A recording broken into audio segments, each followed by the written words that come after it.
Mark సువార్త 4వ అధ్యాయము 18, 19 వచనాలను చదువుకుందాం. ఇతరులు ముండ్ల పొదలలో విత్తబడిన వారు, మీరు వాక్యము విందురు గాని ఐహిక విచారములు, ధనమోసములు మరి ఇతరమైన అపేక్షములు లోపల జొచ్చి వాక్యమును అణిచివేయుట వలన అది నిష్ఫలమగును. ప్రార్థన చేసుకుందాం. సర్వోన్నతుడా, సర్వకృపానిధి అగు ప్రభువా, యేసయ్య మీకే స్తోత్రము తండ్రి. ఇంతవరకు మీ కృపలలో మమ్మలను భద్రపరిచిన దేవా వందనాలు.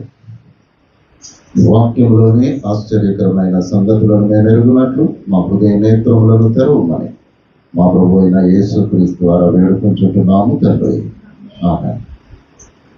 క్రీస్తునందు ప్రియులారా, దేవుని మహాకృపను బట్టి, దేవుడిచ్చిన ఈ పరిశుద్ధ దినమును బట్టి దేవునికి వందనాలు చెల్లిస్తూ కూడి వచ్చిన మీ అందరికీ ఈ పరిశుద్ధ దిన శుభములు, ఆశీర్వాదములు తెలియచేస్తూ ఉంటున్నాను. ఈ మాట మనము అనేక మార్లు చదివి ఉండవచ్చును, ధ్యానించినప్పుడు విని కూడా ఉండవచ్చు. ఆ పైనున్న ఆ సందర్భం అంతా కూడా మీకు తెలుసు.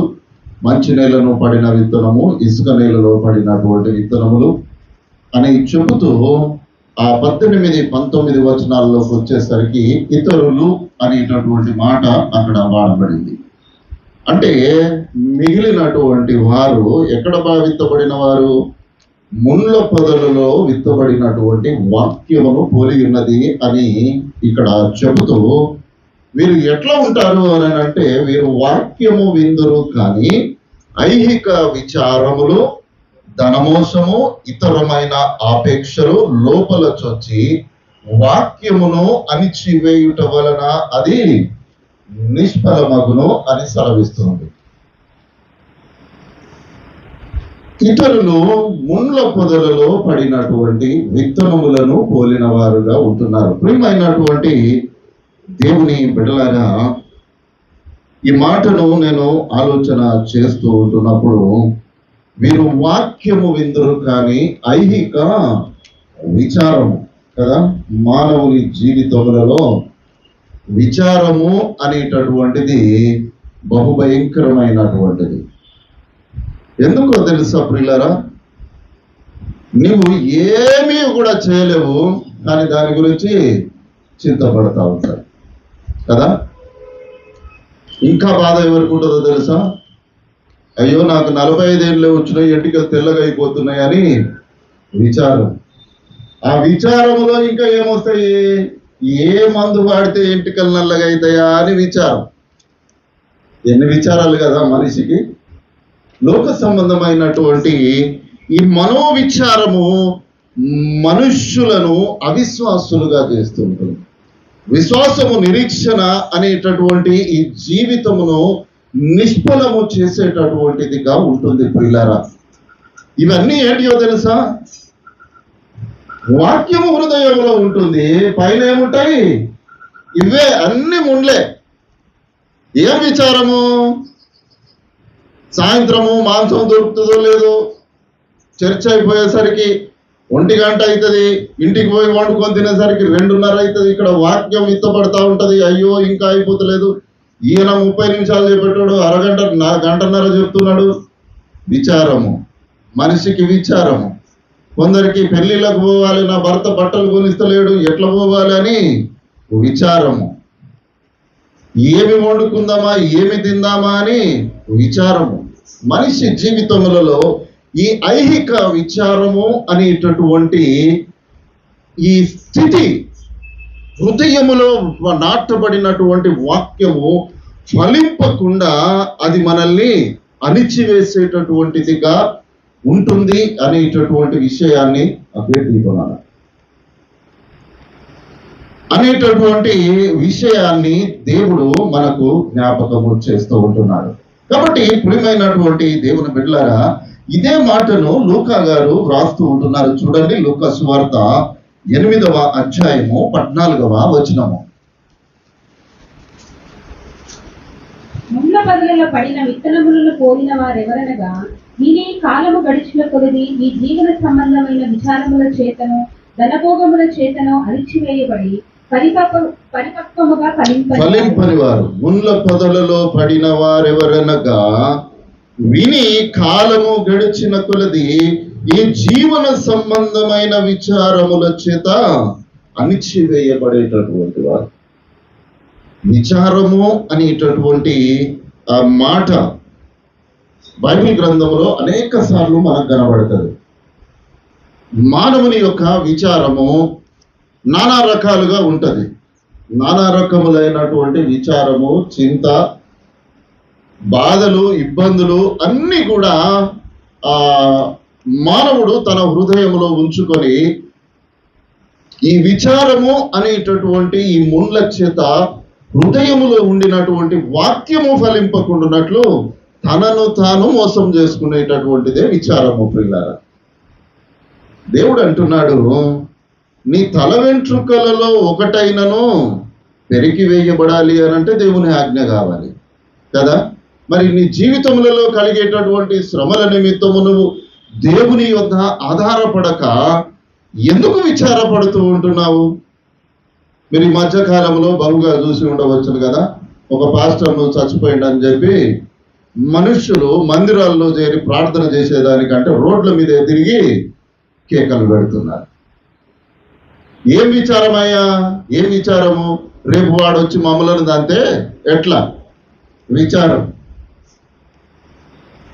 మానవునికి ప్రతి ఒక్కటి ఆలోచననే. ఏది కూడా దేవుని మీద ఆధారపడి జీవిద్దాము అనేటటువంటి ఆలోచన నుండి మానవుడు తప్పిపోయి ఐహిక విచారముల చేత మానవుడు తనను తాను ఆ భయంకరమైనటువంటి ఆ ముళ్ళ చేత తన వాక్యమును అణిచివేయబడుతున్నట్లుగా మరి ఈ లేఖనము మనకు జ్ఞాపకము చేస్తున్నట్లుగా చూస్తాము. అదే లూకాసు వార్త 21వ అధ్యాయము 34వ వచనాన్ని ఒకసారి జ్ఞాపకం చేసుకుందాం. మీ హృదయములు ఒకవేళ తిండి వలనను మత్తు వలనను ఐహిక విచారముల వలనను మందముగా ఉన్నందున ఆ దినము అకస్మాత్తుగా మీ మీదికి ఉరి వచ్చినట్టు రాకుండా మీ విషయమై మీరు జాగ్రత్తగా ఉండుడి. మీ హృదయము ఒకవేళ దేని వలన? తిండి వలన, మత్తు వలన, ఐహిక విచారం కదా. ఏంటి నీ విచారం అంతా పక్కల మీద ఉంటుంది. ఆమెం చేస్తుంది, ఈమె బట్టలు వేసుకొచ్చింది కదా. దేవుని వాక్యము ఫలించడానికి ఇది ఒక పెద్ద అడ్డంకు. ప్రియులారా, మీరు అంటే మన సంఘంలో లేరు కానీ పెద్ద పెద్ద సంఘాలకు పోతే అక్కడ ఉండేటటువంటిది ఏంటిదంటే, ఆ అమ్మ ఏ చీర కట్టుకొచ్చింది, ఈ అమ్మ ఏ చీర కట్టుకొచ్చిందా, ఆమె పూలు పెట్టుకొచ్చిందా, ఈమె గొలుసులు వేసుకొచ్చిందా, ఇది బయటకు పోయినాక అడగాలి ఈమె ఎక్కడ ఉన్నది, ఈమె ఏడ తీసుకొచ్చింది, ఎంత అయింది. ఇదే విచారం ఆ మందిరంలో ఉన్నంతసేపు ఇదే విచారం. ఇక ఈ విచారము బయటకి వచ్చినాక కానీ అప్పటికి తీరదు. ఒకవేళ వాళ్ళు కలవలేదు అని అంటే ఇక అయిపోయింది వాళ్ళ బతుకు, బస్ స్టాండ్ ఇక కదా. మనిషికి అనేకమైనటువంటి విచారము, తిండి, మత్తు, ఐహిక విచారములు, మనోవేదనలు. మనము ఆ మనోవేదనలతో ఏమి చేయలేమని తెలిసి కూడా దానిని బట్టే బహుగా వేదన పడుతూ ఉంటారు. ప్రియమైనటువంటి దేవుని బిడ్డలారా, క్రైస్తవునికి విచారము అనేటటువంటిది ముళ్ళు వంటిది అని దేవుని వాక్యము సెలవిస్తూ ఉంటుంది. విచారము అనేటటువంటిది దేని విషయమై విచారపడాలో, దేని విషయము విచారపడకూడదో మనకు తెలియకుండా పోయింది ప్రియులారా. ఇంకొక మాట మనము చూద్దాము. చూడండి, లూకాసు వార్త 12వ అధ్యాయము 22వ వచనము. అంతటా ఆయన తన శిష్యులతో ఇట్లనెను, ఈ హేతువు చేత మీరు ఏమి తిందుమో అని మీ ప్రాణముల గూర్చి అయినను, ఏమి ధరించుకొందుమో అని మీ దేహముల గూర్చి అయినను చింతింపకుడి. మొట్టమొదటిది తిండు వలన, మత్తు వలన, ఐహిక విచారముల వలన మనము ముందుకు కొనసాగుతూ ఉంటున్నాము. ఈ జీవన సంబంధమైనటువంటి విచారముల చేత మనం ఉంటున్నాము. తర్వాత ఏమి తిందుమో, ఏమి ధరించుకుందుమో అని మన ప్రాణముల గురించి విచారం. ఇంకా మత్తయి సువార్త 6వ అధ్యాయము 34వ వచనాన్ని చదువుకుందాం. రేపటి దినమున దాని సంగతులను గూర్చి చింతించును, ఏనాటి కీడు ఆనాటికి చాలు. రేపటిని గూర్చి చింత. మానవునికి ప్రతిదీ కూడా ఒక చింత లేకపోతే ఒక విచారము అనేటటువంటిది మానవుని జీవితములలో కలిగి ఉంటున్నది. ప్రియులారా, ప్రియమైన దేవుని బిడ్డలారా, రేపటిని కాదు అసలు మరుక్షణం గురించి మనం ఏమీ చేయలేము. మనతో ఏమీ కానే కాదు. ఎక్కడ నీవు నీ చింతను దేవుని మీద వేయక మనుష్యులముగా మనల్ని మనము ఐహిక విచారముల చేత, తిండి వలన, మత్తు వలన, లేకపోతే ఏమి ధరించుకోవాలి, లేకపోతే ఏమి తినాలి, రేపు ఎట్లా నేను బ్రతకాలి, రేపు పెళ్లికి పోవాలి, ఏం బట్టలు కట్టుకోవాలి, లేకపోతే ఇంకొక రకమైనటువంటి చింత, రేపు చుట్టాలను పిలిచినా ఎంత ఖర్చు అవుతుంది. ఇవన్నీ మానవుని యొక్క జీవితములలో ఐహిక విచారముల చేత మనలో నాటబడినటువంటి వాక్యమును ఫలించకుండా నిష్ఫలము చేస్తూ ఉన్నది అనేటటువంటిది ఇక్కడ మరి జ్ఞాపకము చేయబడుతూ ఉంటున్నాము. ప్రియులారా, యేసుక్రీస్తు ప్రభుల వారు తన శిష్యులతో అంటాడు, మిమ్ములను వారు ఆ సమాజంలో మీరు అప్పగించుదురు, వారు మిమ్ములను కొనినప్పుడు మీరు దేనిని గురించి విచారపడకుడి. ఎందుకొరకనగా ఆ సమయంలో మీరు ఏది మాట్లాడాలో అది పరిశుద్ధాత్మ మీకు దయచేయును అని యేసుక్రీస్తు ప్రభుల వారు చెప్పినట్లుగా మనము చూస్తూ ఉంటున్నాము. కాబట్టి ప్రియమైనటువంటి దేవుని బిడ్డలారా, ఈ లోకంలో మనము ఏమీ చేయలేనటువంటి వారముగా మనము ఉన్నప్పటికీ మానవుని యొక్క జీవితములలో ఈ విచారము, మనోవిచారము అనేటటువంటిది మానవుని జీవితములలో నుండి విడుదల పొందలేకపోతూ ఉంటున్నాడు.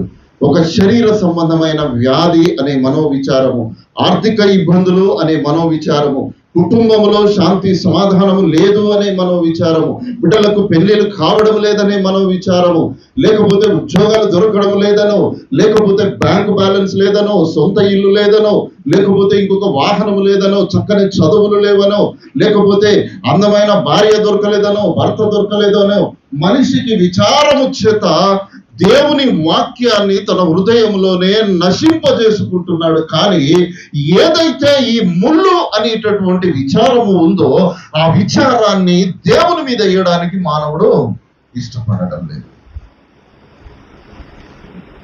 ప్రియమైనటువంటి దేవుని బిడ్డలారా, ఒక ధనవంతుని కథ ఉంటది కదా, ఒక ఉపమానము అక్కడ చెప్పబడుతుంది. ఏంటిది? అతడు సమస్తమును సమకూర్చుకొని ఏం ఆలోచన చేస్తున్నాడో తెలుసా? ఇంత పంట వచ్చిందయ్యా, ఇంత ఉన్నది, దీన్ని ఎక్కడ దాచిపెట్టాలి? ఆయనకు ఒక విచారం కదా. బంగారం ఉంటే ఒక బాధ, లేకపోతే ఒక బాధ కదా. ఇంట్లో 1,00,000 రూపాయలు క్యాష్, ఒక 10 తులాల బంగారం ఉందనుకో, గుడికి పోనీ కూడా వెనకాడతారు. ఎందుకనంటే ఎవరినన్నా ఒకరు నిల్చుంటాడు, ఏ దొంగడు వచ్చి ఏం ఎత్తుకపోతాడు అని విచారం. ఇంటికి తాళం వేయడానికి కూడా భయమే ప్రియులారా. అందుకని దేవుణ్ణన్నా విడిచిపెడతారు కానీ ఆ బంగారం పైసల్ని విడిచిపెట్టారు. ఎంత దౌర్భాగ్యం కదా. ఈ వాక్యము ఇక ఏ విధంగా మానవుని జీవితములలో ఫలిస్తూ ఉంటుంది ఒక్కసారి ఆలోచన చేయాలి ప్రియులారా. ఆ ధనవంతుడు అనుకుంటున్నాడు, అయ్యో ఇంత పంట వచ్చిందయ్యా, దీనినంతా ఎక్కడ నేను దాచిపెట్టాలి? నాకు స్థలం లేదే. ఒక పెద్ద కొట్టు కట్టించుకొని దానిలో పెట్టి ఇక నా ప్రాణమా తినుము తాగుము సుఖించుము అని తాను అనుకొని ఆలోచన చేస్తున్నట్లుగా అక్కడ ఆ లూకా సువార్త 12వ అధ్యాయం అంతా కూడా అక్కడ అది చెప్పబడినట్లుగా మనము చూస్తాము. కాబట్టి ప్రియమైనటువంటి దేవుని బిడ్డలారా, ఒక్కొక్కరికి ఒక్కొక్క రకమైనటువంటి ఇబ్బందులు మానవుల యొక్క చింతల చేత లోకములో క్రైస్తవుడు అనేటటువంటి వాడు వినినటువంటి వాక్యము ఫలించకుండా తనను తాను నిష్ఫలము చేసుకునేటటువంటి పరిస్థితుల గుండా ప్రయాణము చేస్తూ ఉంటున్నాడు. యేసుక్రీస్తు ప్రభుల వారు అంటారు కదా, మార్తా మార్తా ఏంటిదట, నీవు అనేక పనుల మీద కూర్చి నీవు విచారపడుచున్నావు. ఆమెకు ఒక విచారము. యేసుక్రీస్తు ప్రభుల వారు మా ఇంటికి వచ్చారయ్యా, ముందు వాక్యం కంటే మా మంచి భోజనం చేసి పెట్టాలని ఆమె బాధ. ఆమె తప్పులేదు.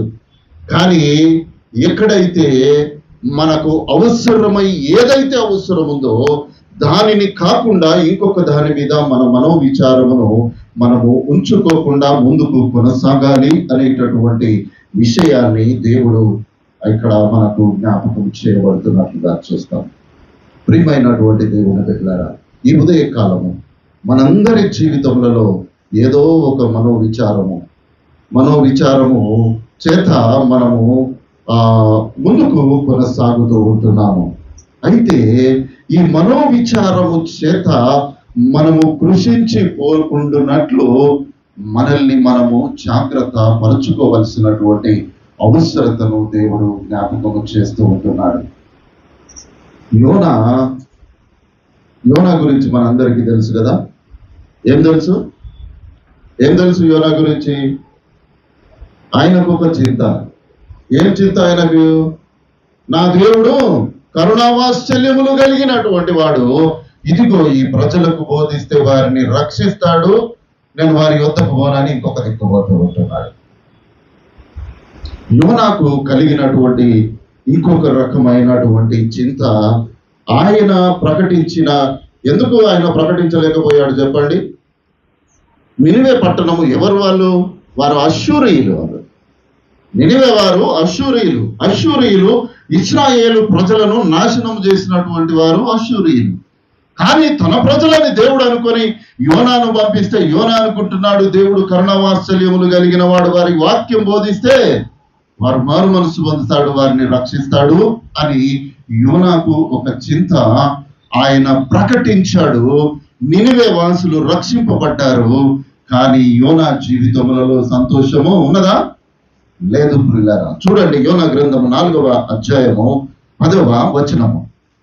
అందుకు యెహోవా, నీవు కష్టపడకుండాను పెంచకుండాను ఒక రాత్రిలోనే పుట్టి పెరిగి ఒక రాత్రిలోగానే వాడిపోయినను ఈ సొరచెట్టు విషయములలో నీవు విచారపడుచున్నావే. కాబట్టి ఒక రాత్రిలో పుట్టి పెరిగినటువంటి ఒక సొర చెట్టు విషయమై యోనా బహుగా విచారపడుతున్నాడు. ఎందుకో తెలుసా? తనకు నీడ పోయిందని ఆయనకు విచారం. ప్రియమైనటువంటి దేవుని బిడ్డలారా, మనము ఏ విచారము చేత మన వాక్యము మన జీవితములలో ఉన్నటువంటి ఈ పరిశుద్ధ లేఖనములను మనము ఫలించకుండా మనము తొక్కివేయడానికి కారణమవుతున్నటువంటి నీ విచారము ఏమిటో నీకు నీవే గ్రహించుకోవాలి. ఈ విచారమును నీవు తీసివేయాలి అని దేవుడు మనతో మాట్లాడుతున్నట్లుగా చూస్తాము. నెహెమ్యా గారిని ఆయన జీవితంలో మనము చూసినప్పుడు, ఆ నెహెమ్యా రాజు యొద్దకు వెళ్ళినప్పుడు రాజు ఆయనను చూచి ఆయనతో మాట్లాడుతున్నటువంటి మాట, నీ ముఖము విచారముగా ఉన్నదేమి? ఎందుకొరకు విచారపడుతున్నాడు నెహెమ్యా? ఎందుకొరకు?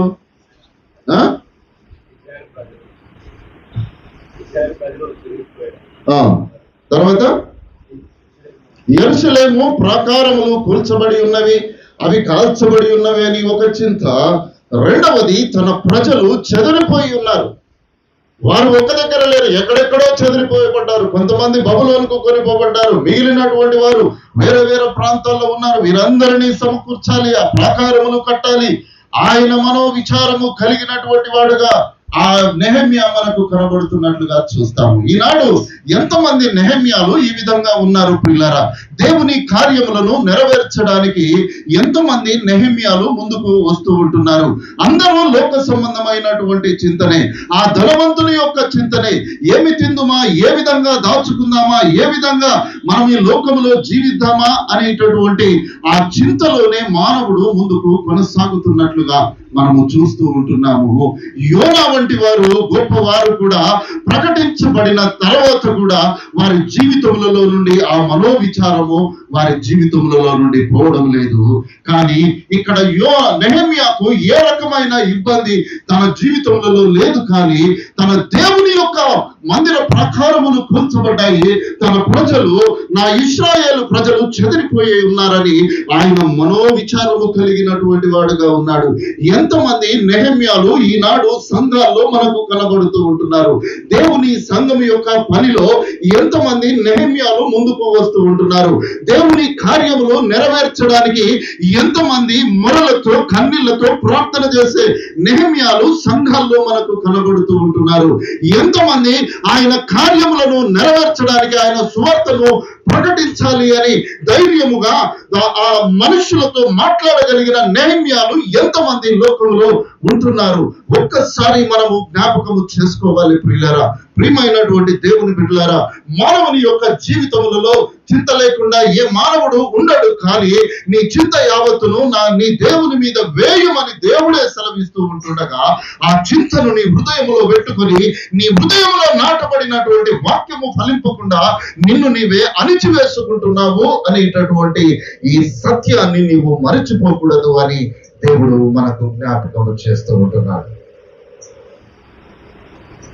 ఎస్తేరు గ్రంథానికి మనము వచ్చేసరికి చూడండి, 4వ అధ్యాయము 4వ వచనము.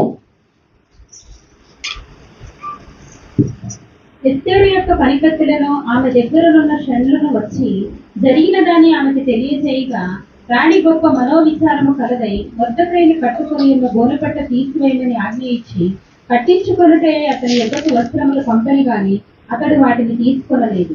ఇక్కడ తన ప్రజలు చంపబడడానికి సిద్ధముగా ఉన్నారని ఎస్తేరు మనోవిచారము కలిగినటువంటిదిగా ఉంటుంది. ఆమెకు వేరే విచారం లేదు ప్రియులారా. తన ప్రజలు రక్షింపబడాలి.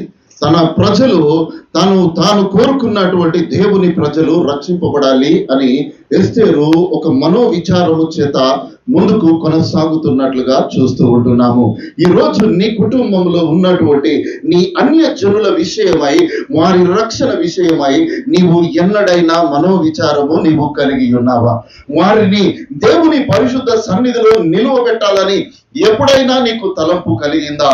ఒక ఎస్తేరును దేవుడు ఎన్నుకొని ఉన్నతమైనటువంటి స్థితిలో దేవుడు నిలువబెట్టినప్పుడు ఆమె చేయగలిగినటువంటి కార్యము చేయుటకు, ఒకవేళ మరణిస్తే మరణిస్తాను అనేటటువంటి ఒక ఉన్నతమైనటువంటి ఆలోచన దేవుని పిలుపునకు లోబడి తాను ముందుకు సాగినట్లుగా మనము చూస్తూ ఉంటున్నాము.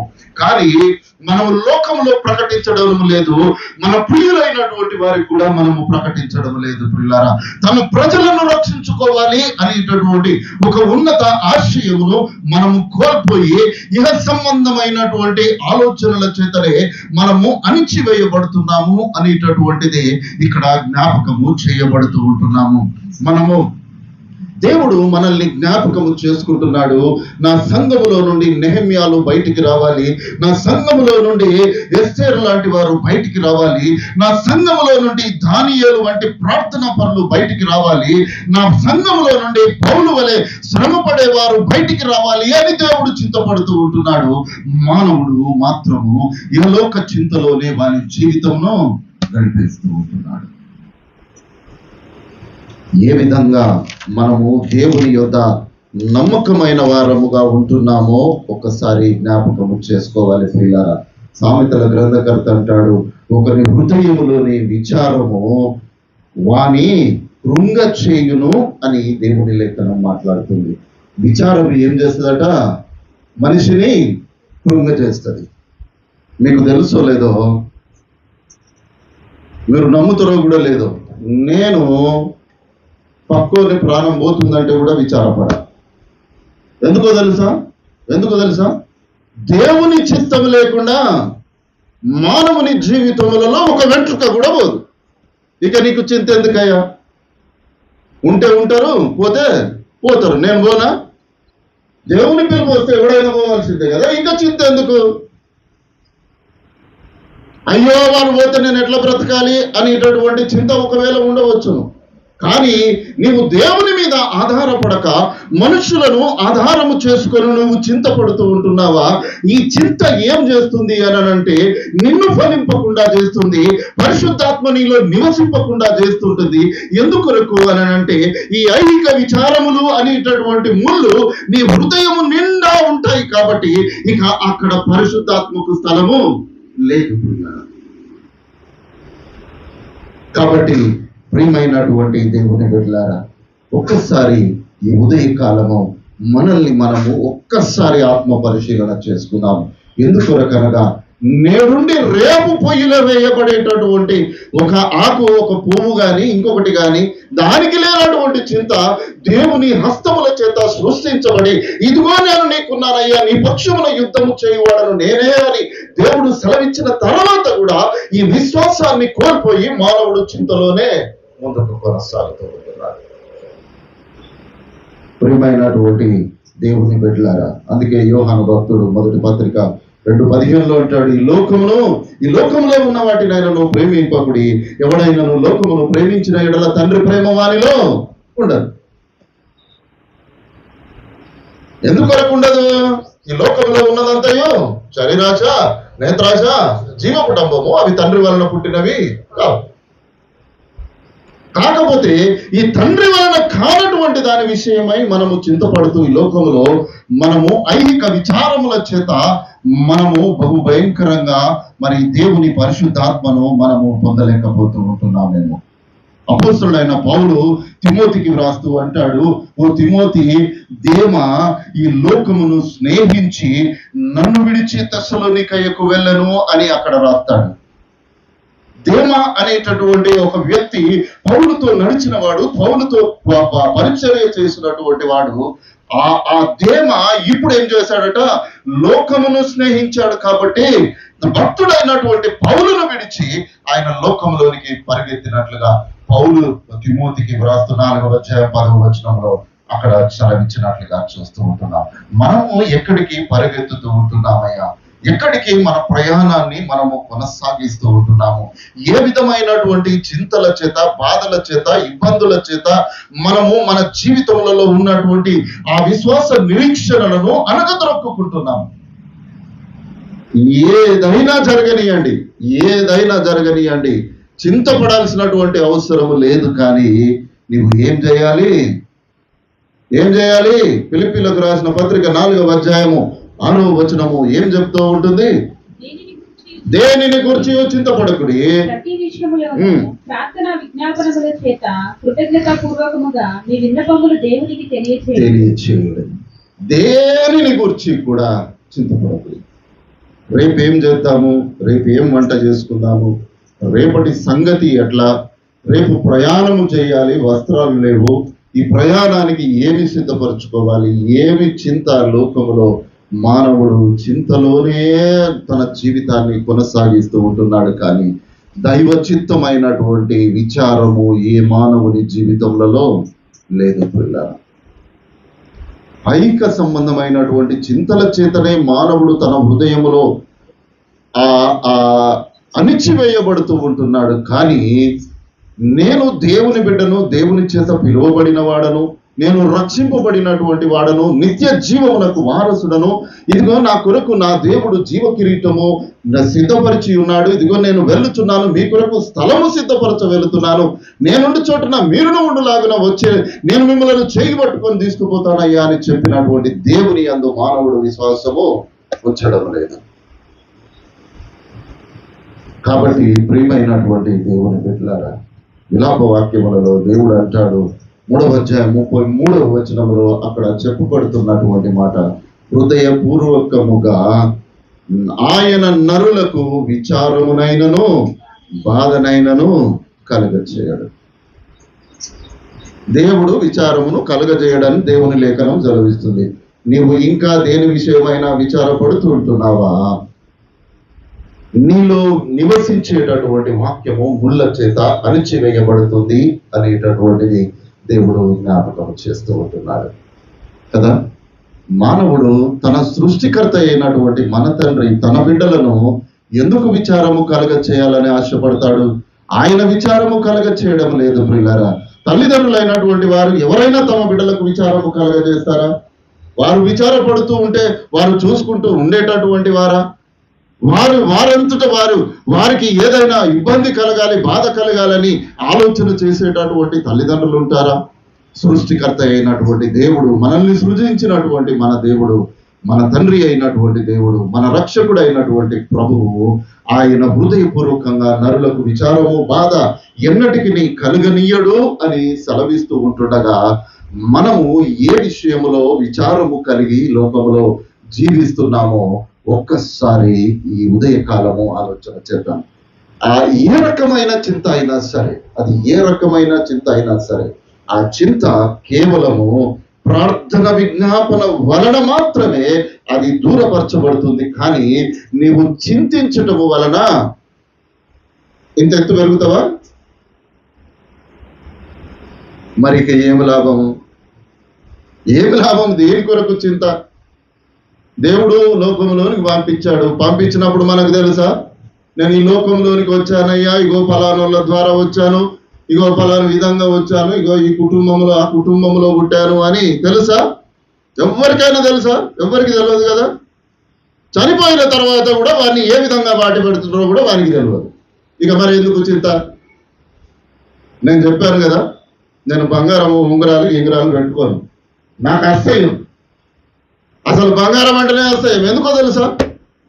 నేను చేసినటువంటి సావులు అనేక మందిని కూర్చిపెట్టేటటువంటి సందర్భంలో ఆ చేతికున్న ఉంగరాలు పీకుతా ఉంటే ఆ శవం యొక్క తోలు కూడా ఊసి వస్తుంది, కానీ ఆ బంగారు ఉంగరాన్ని విడిచిపెట్టరు. అవసరమా? ఇక ఈ బంగారు ఉంగరం కోసం చింత ఎందుకు? నీ అమ్మ ఇది వద్దానని అనుకుంటే దరిద్రమే వదిలింది. ఇక చింత ఎందుకు? నాకు బంగారమే ఇష్టం లేదని అనుకున్నప్పుడు దాన్ని పక్కన పడేస్తే ఏ చింత లేదు, హ్యాపీ. ఎవరు ఏమన్నా అనుకోండి, మనకు అవసరం లేదు. దేని గురించి మానవుని యొక్క ఆలోచన? మీరు దేనిని గురించి చింతపడకూడదు, కానీ ప్రతి విషయములలోనూ ప్రార్థన విజ్ఞాపనముల చేత కృతజ్ఞత పూర్వకంగా మీ విన్నపములను దేవునికి తెలియజేయుడి. ఆయన నడిపించేటటువంటి దేవుడు, ఆయన రక్షించేటటువంటి దేవుడు, నీ చింతను తీసివేసేటటువంటి దేవుడు, నీ పాప భారమును ఆయన మోసినటువంటి దేవుడు. నీ చింతను ఆయన మోయలేడా?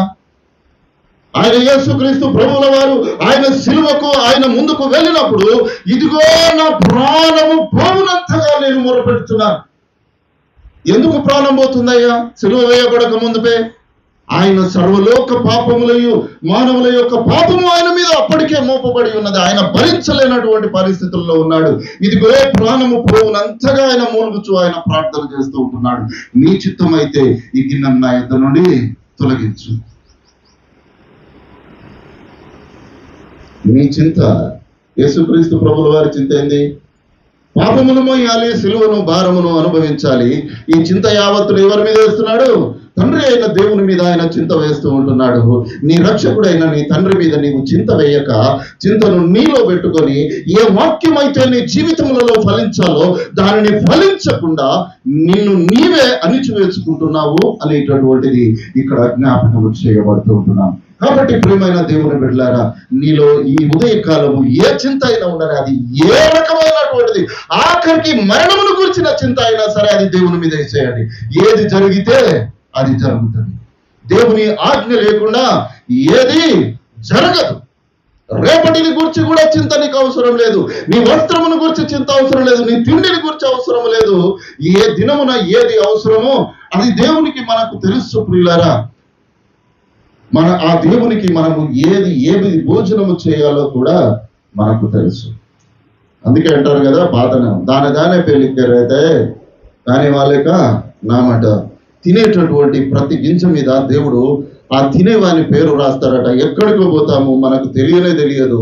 వారు భోజనం పెడతారు, ఆ భోజనం మనం చేస్తాము పిల్లరా. అటువంటప్పుడు మనల్ని పోషించేటటువంటి దేవుడు, మనల్ని నడిపించేటటువంటి దేవుడు, మరణము నుండి కాపాడేటటువంటి దేవుడు, తొట్టిల్లకుండా పడిపోకుండా జారి పడిపోకుండా నిన్ను రక్షించడానికి తన దేవదూతలను కావలగా ఉంచేటటువంటి దేవుడు, నీవు చింతపడకుండా నీకు సమస్తమును ఆహారము సమకూర్చగలిగినటువంటి దేవుడు, మంచి కొండ తేనెతో మంచి గోధుమలతో నేను నిన్ను తృప్తిపరచుతాను అని వాగ్దానము చేసినటువంటి దేవునిని మీరు మరచి మనము దేని విషయమై మనము విచారము కలిగి ఉన్నాము పిల్లరా. ఒక నెహెమ్యాకు కలిగిన విచారము, ఒక ఎస్తేరుకు కలిగినటువంటి విచారము లేదు అని అంటే ఒక దానియేలుకు కలిగినటువంటి విచారము మనము కలిగి ఉన్నామా? తన ప్రజలు రక్షించబడాలి అని ఈ ఇర్మియా కన్నీటితో చేసిన విచారము కలిగినటువంటి ప్రార్థన మనము కలిగి ఉంటున్నామా? ఏది కలిగి ఉంటున్నాము? దేని విషయమై చింతపడుతూ ఉంటున్నాము? నీ చింత యావత్తు నీ దేవుని మీద ఏది జరగాలో అది జరుగుతుంది. జరిగేది జరగక మానదు. ఎందుకొరకనగా మన దినములన్నీ ముందే దేవుడు రాసి పెట్టేశాడు. కాబట్టి ఇంకెందుకు, ఒక ఫుల్ స్టాప్ ఒకటి ఉంటది కదా, కామా పెడితే ఏదో రోగం వస్తుంది, మళ్ళీ దాటుకొని పోతాం. ఫుల్ స్టాప్ పెడితే అంతే సంగతులు. ఇక దానికి చింతపడాల్సిన అవసరం ఏముంది? లోకంలో దేవుడు మనల్ని సృష్టించాడు, నడిపించాడు, ఆశీర్వదించాడు, ఫలభరితంగా చేశాడు, తన ప్రజలుగా పిలుచుకున్నాడు. ఆయన యందు నామమందు బాప్తిసం పొందుకునే వారంగా ఆయన చేశాడు. నిత్య జీవమును నీకు ఇస్తానని వాగ్దానం చేశాడు. ఇన్ని చేసి నీ పక్షమున యుద్ధము చేయువాడను కూడా నేనే అని సెలవిచ్చినటువంటి దేవుని యొక్క మాటలను మరిచి మనము చింతపడుతూ ఉంటున్నామేమో. అందుకే యేసుక్రీస్తు ప్రభుల వారి శిలువ ప్రయాణంలో ఏమంటారు? ఓ అమ్మలారా, నా కొరకు ఏడవకు. ఎందుకు నా కోసం యేసుడు? నేను వచ్చిందే దానికోసం కదా. ఎవరి కొరకు ఏడవాలి? ఎవరి కొరకు మొరపెట్టాలి? మారు మనస్సు లేనటువంటి మన రక్త సంబంధుల కొరకు ఏడవాలి. ఇంకా రక్షింపబడలేనటువంటి ప్రజల కొరకు ఏడవాలి, దుఃఖపడాలి, మొరపెట్టాలి. ఇర్మియా ప్రలాప విలాప ప్రవక్తగా ఆయన ఎందుకు పిలువబడ్డాడు అని అంటే, ఆయన కన్నుల ముందుట యూదా ప్రజలు చెరగొనపడ్డారు, చంపబడ్డారు. ఇశ్రాయేలు యెరూషలేము ప్రాకారములు కూల్చబడ్డాయి. తన ప్రజలందరూ బబులోనుకు ఆయన కంటి ముందే చెరపట్టబడ్డారు. కాబట్టి ఆయన చేయగలిగింది ఏమీ లేదు. చింతపడుకుంటూ అయ్యో అని ఇట్లా కాళ్ళు పెట్టుకొని ఆయన కూర్చోలేదు. ప్రభువా, నా ప్రజలకు విడుదల కలగజేయని కన్నీటితో ప్రార్థన చేశాడు.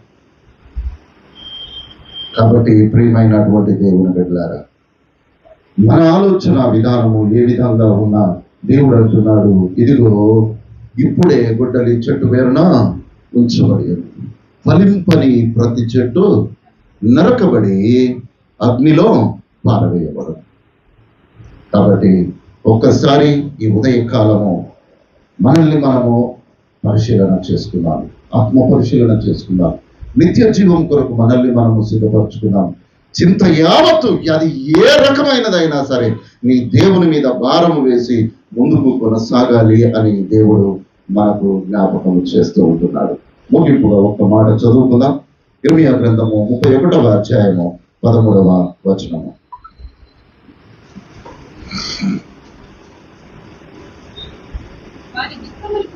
సంతోషమిచ్చి వారిని ఆదరించెదరును. విచారము కొట్టివేసి నేను వారికి ఆనందము కలుగచేతును గనుక కన్యకులను, యవ్వనులను, వృద్ధులను కూడి నాట్యమందు సంతోషించెదరు.